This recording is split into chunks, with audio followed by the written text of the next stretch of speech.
You say, it has happened many times before that human beings or particular groups of human beings have lived through the ending of their world. This was true for many Native American groups whose worlds were really brought to a very violent end by their confrontations with colonizers. And sometimes, the ending of the world happened very suddenly. I mean, I've described one such in my book, The Nutmeg's Curse, where the Banda Islands were literally, the people of the Banda Islands were exterminated in the course of a few weeks. So others have lived through this particular sense of a world coming to an end. So we are not definitely the first to go through that. And I think we can learn from those people who saw that. But I think what is different now, and I wouldn't say it's climate change, because, as Margaret Atwood famously said, it's not just climate change, it's everything change. So that's what we're seeing. I think it's a mistake to think that we are living in a period of just one axis of disaster, There are various interlinked axes of disasters. That's why I don't even talk about climate change. I think one has to speak of the planetary crisis because there's, biodiversity loss, which is perhaps an even greater threat than climate change because, if all the bees disappear, there's nothing going to be left for us to eat. There's biodiversity loss, there's, these species extinctions, and there are so many other, the new pathogens that are sort of whirling around the world. So we can see that there are all these kinds of threats that are arising. You mentioned artificial intelligence, but the top brass in Silicon Valley, that's not the only thing they're worried about. They're all preparing for something that they call the event, which is why they've created these getaway bunkers, on little islands here and there. So they're completely agnostic as to the cause, of the event. Which they visualize as a complete collapse. So they think of runaway artificial intelligence being one vector of this, but they also think of many other things like runaway nanobots. That's one thing they're really scared of. They're also really terrified of something called the grey goo scenario, which is runaway nanobots, which create this kind of voracious mud that eats everything up. So there are many things to be scared of, And for now, really, I'm not that scared of artificial intelligence. I just wish artificial intelligence could get my name right. Half the time it doesn't. Well, within a polycrisis in the ecological field. And what you see today is that, biodiversity loss, feedback loops with climate change. Just today there was a report from the World Meteorological Organization that last year was the hottest year on record, and 2025 is going to be even hotter than 2024. So there is no doubt that all these things are happening together to create what may be called a perfect storm. What is it that you ascribe this, what I would say almost a collective blindness about? Because it is there, it is no longer something which may happen in the future. It is no longer something that you only sort of theoretically are trying to visualize. It is something which is happening here and now. Certainly no sign of loving the earth. But what is it that explains, this kind of collective blindness? Because people are talking about it, scientists are talking about it, sociologists are talking about the impact that is taking place on societies, on individuals, and yet there seems to be a remarkable sort of complacency about what is facing us. I think there's an old saying about don't take people at their word. Watch what they do. And I think that's what we really have to do. I mean, and I've been looking at, very, quite carefully at the sorts of statements that come out of, especially Silicon Valley and because these are the people who now literally control our world. And I think if you read between the lines, you can see very well that it's not that they don't have a plan. They do have a plan, and catastrophe is the plan. They think that essentially, the reason that they think in this way is that they think that when the event happens, that the great majority of the people who will die are people in the global south, they're poor, black and brown people, that in effect they're really thinking of the event as an exterminatory event. Because many of them are really, this theme of extermination runs through a lot of Western thought.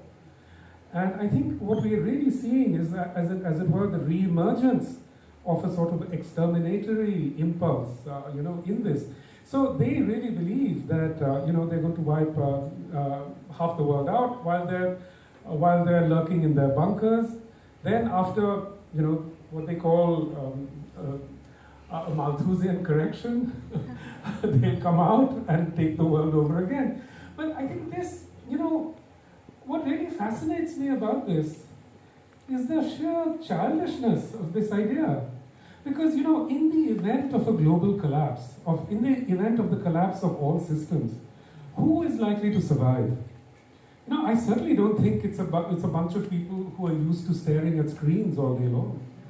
The people who will survive, if you ask me, are the people who manage to stay away from the developmental state, who've managed to, as it were, preserve, their native forms of resilience.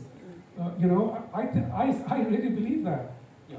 So, the West is somehow insulated from the impact of climate change is proving to be wrong.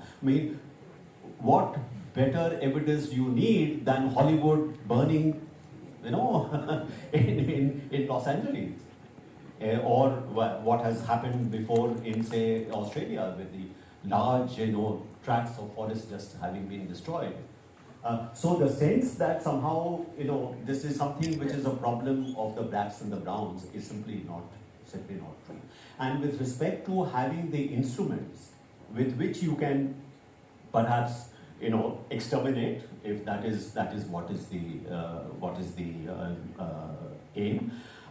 Today, you at least have some blacks and browns who seem to have also mastered many of those instruments of which potentially can also exterminate.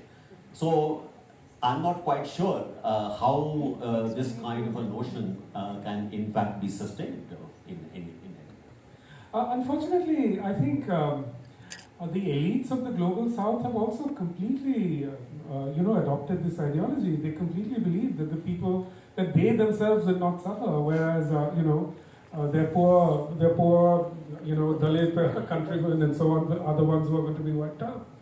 And here I think they're absolutely wrong. Because, you can just look at it empirically. Who are the people who are likely to be worst affected by these disasters? I've presented a scenario in my book, The Great Derangement. In the event of a cyclone hitting Mumbai, who are the most exposed? The most exposed people are, in fact, the middle classes. Because the middle class people cannot evacuate from a city like Bombay. In the first place, to evacuate a city like Bombay is almost impossible. There are only two major, overland routes, and those are almost always clogged with traffic.